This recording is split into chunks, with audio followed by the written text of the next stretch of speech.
What up, is Marcus with Dynasty Football Dads, where we do daily Dynasty football. Now, please subscribe if you want to keep in touch with our daily videos that we send out we try to do it each morning. Sometimes it takes a little while to upload, so it ends up becoming midday. We are doing running backs 6 through 12 in this video. We did running backs 1 through 5, and we did a bigger overview of that in a video a couple weeks ago if you want to look at that. We have the top 5 running backs being CMC, Cook, Kamara, Barkley, and Chubb. Number 6, we're going to start off with Jonathan Taylor.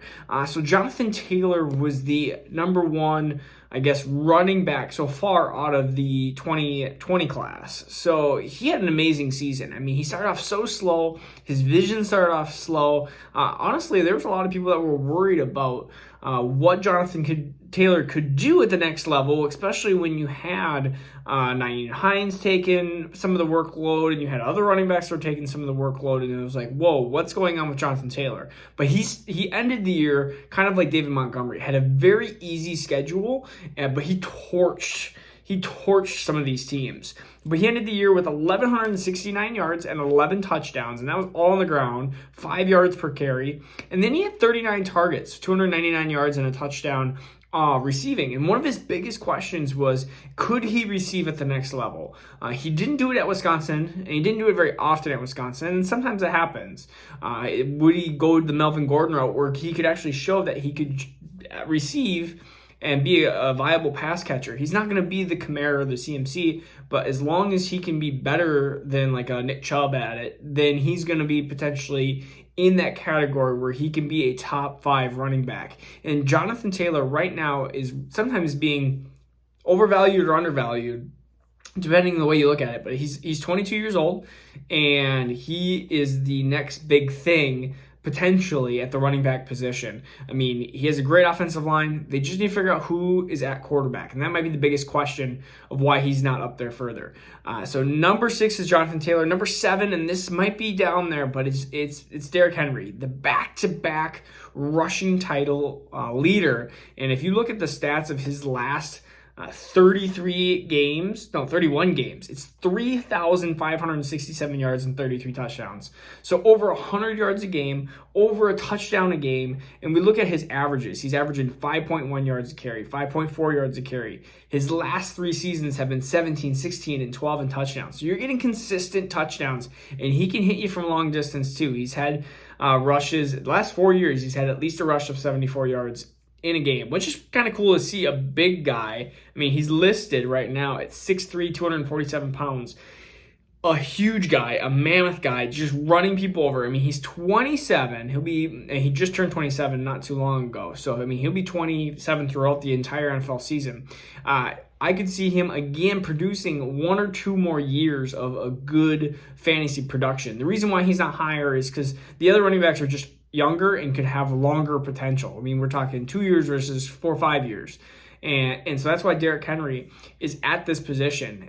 He does limit himself in receiving too. If you look at the last couple of years, he's only hit over 200 yards once, or else he's right around that 100 yards receiving. And I mean, he got 30 targets last year, but he only caught 19 of them, and he's had 3 touchdowns in the ground in the receiving in his entire career. So we don't bank on that. We bank on that he rushes 100 yards a game, gets a touchdown, and he has what they call the Yeti form, which when he turns into the winter months, he just turns into a beast.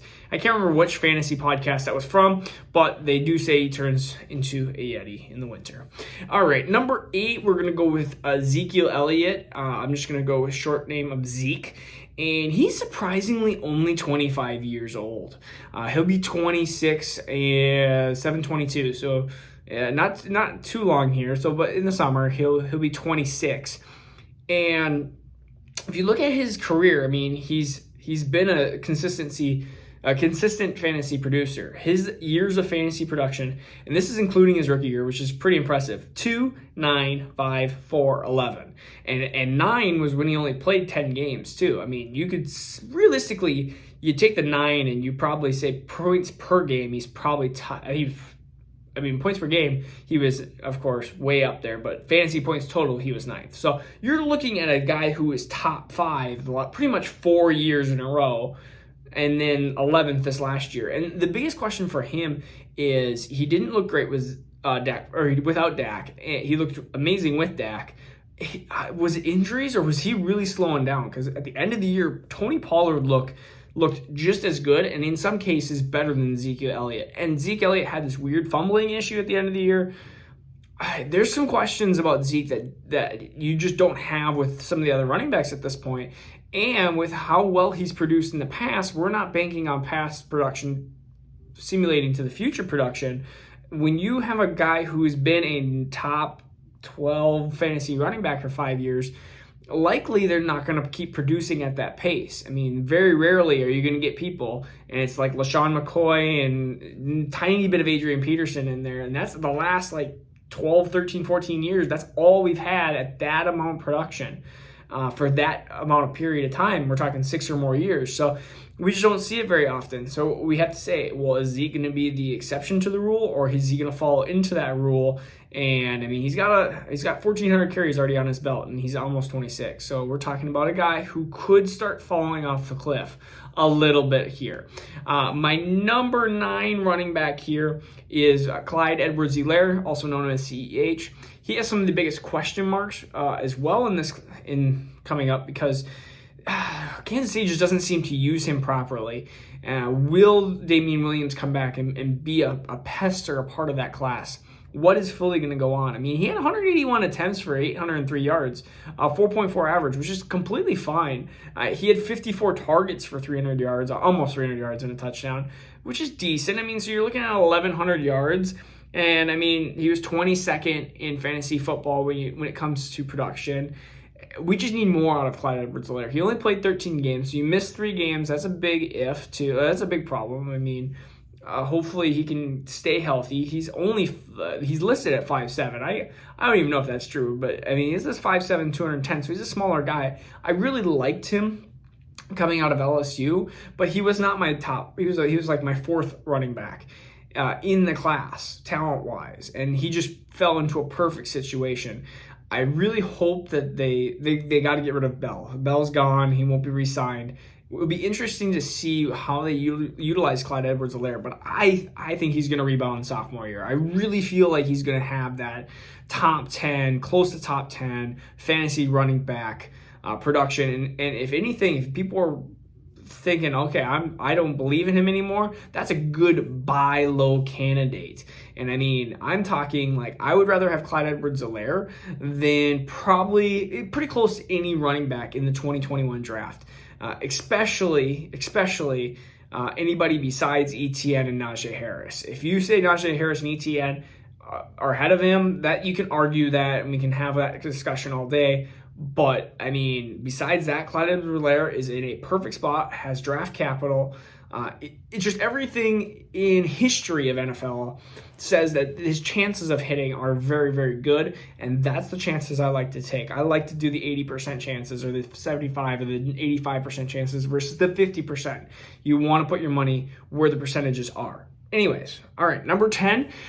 This will be interesting. I haven't looked into his DUI after the season. That doesn't really change much in Dynasty, honestly, but it does put him in the doghouse a little bit. Josh Jacobs is my number 10 running back in Dynasty fantasy football. He's still super young. We're talking 22, about to be 23, or depending on when this video comes out, he might be 23. His birthday is on the 11th. And right now I'm filming, it's the 8th, so I think those probably will come out right before his birthday. So happy birthday, Josh Jacobs. Nice early birthday. He's had 1,000 yards in both seasons, 1,150 and 1,065, and he's had 19 touchdowns in 28 games. The reason why he's lower on here is honestly, he hasn't really fit into, he hasn't had that elite production yet. I mean, his fantasy finishes, if I put it on here, 14th and 8th. He's at the end of an RB1 category, and that's why he's 10th here. He's consistently decent, and he's, again, a first-round pick. I don't see them drafting any crazy good running back in the next couple years for him. So, again, Josh Jacobs is going to have another couple good years of production here. He's utilized not in the passing game how we want. I mean, Josh Jacobs was known for being a really good pass catcher at Alabama and just has not turned into that in Oakland. I mean, Las Vegas. It was Oakland his first year, technically, but Las Vegas. So yeah, 166 yards and now 238 yards on 20 receptions and 33 receptions. Just not enough. We need more receptions. We need 4 or 5 a game for Josh Jacobs to move up into higher and higher categories, and he's been hurt both years. So also issues that Josh Jacobs has. My 11 and 12 are so close together. I mean, we are talking flipping a coin. Which one would you like better is a question or is an answer. I mean, you guys can debate this all you want. I'm going to take J.K. Dobbins 11th for now. My 12th would be DAndre Swift if you want to just cheat ahead. But J.K. Dobbins, they're both 22 years young. They're not going to turn 23 for a while. I mean, we're talking next year. They just turned 22. Both of them did. J.K. Dobbins was 17th. DAndre Swift 20th in fantasy production, which is somewhat surprising that J.K. Dobbins was that high already. But we were talking about a guy who had 805 yards, 6.0 yards per average, and 9 touchdowns on the ground, which when I was reading these stats, they just shocked me because I feel like Gus Edwards was so involved and Mark Ingram was there just being a pest and Lamar Andrews was running a bunch in. Receiving wise, he did have 120 yards on 24 targets, 18 receptions. That is going to be his biggest issue too, is Lamar doesn't dump it off very well. But we could definitely see a better workload here. J.K. Dobbins over the 1,100-1,200 yards. I don't see the elite stats unless Gus Edwards is gone. And so that's going to be my biggest issue is Gus Edwards. They love him there. And he is I think he's either a restricted free agent or an unrestricted free agent, one of the two. I think it's unrestricted. But anyways, if they do re-sign him, which I think they will do, then this is why J.K. Dobbins is 11th. I'm trying to predict the future. And that's what you do with some of these players. You just try to predict what you're going to have in the future. And so we know a little bit of number 12, DAndre Swift. Ooh, try to say that 10. I said that too quick. DAndre Swift, who, again, he's going to have Jared Goff. They're going to have trouble scoring, I think, on that offense. That offense might not have Galladay, might not have Marvin Jones. I mean, their top wide receivers right now are Quintus Cephas and Geronimo Allison. And what are they going to, I mean, Peterson's going to be gone, but DAndre Swift, I mean, he had 521 yards on 114 attempts, which was good. He played 13 games. He had 357 yards receiving on 57 targets. That's what you wanted in a rookie. Perfect. He was probably the number 1 talented running back going into the 2020 class. Just due to the Lions, and you didn't know how long Matt Patricia would ruin him for. Apparently it was only a year, less than a year. And now they have a new coaching staff, new offense that Swift has to learn again, and they're going to have Goff there. I think it's going to be a rocky period for a year or two here, and that is why he is this low. Again, these running backs could definitely jump Josh Jacobs, and I could be wrong with CEH being the second best running back out of this class, but there's I mean, it's fun. These are all good running backs. I mean, these are all by candidates. I think even at Zeke being 25, I even think that he's slowed down a little bit, but you're talking about, I think slowing down might be where he finishes this year, which is like RB 11 or 12. I don't think he's going to be RB 20. So these are all buy candidates, especially if you are contending. The younger ones, I'm talking about JT, CEH, Josh Jacobs, J.K. Dobbins, DAndre Swift, Miles Sanders, who we haven't even talked about yet. Those are some buy candidates. Buy now. Or if you can't get to that point, then hopefully you have a good pick in Travis Etienne, Najee Harris, Javonte Williams, Kenneth Gainwell. Hopefully you can start getting those running backs as well, because a couple of those running backs might be in the top 15. In fact, Najee Harris, Travis Etienne might be in the top 12 when we have this exact same conversation next year. So this is Marcus with Dynasty Dads Fantasy. Man, that's what happens when I talk too much. Dynasty Fantasy Dads podcast, video, whatever you want to call it at this point. I don't even know.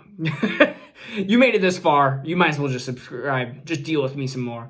I will see you tomorrow. Take care.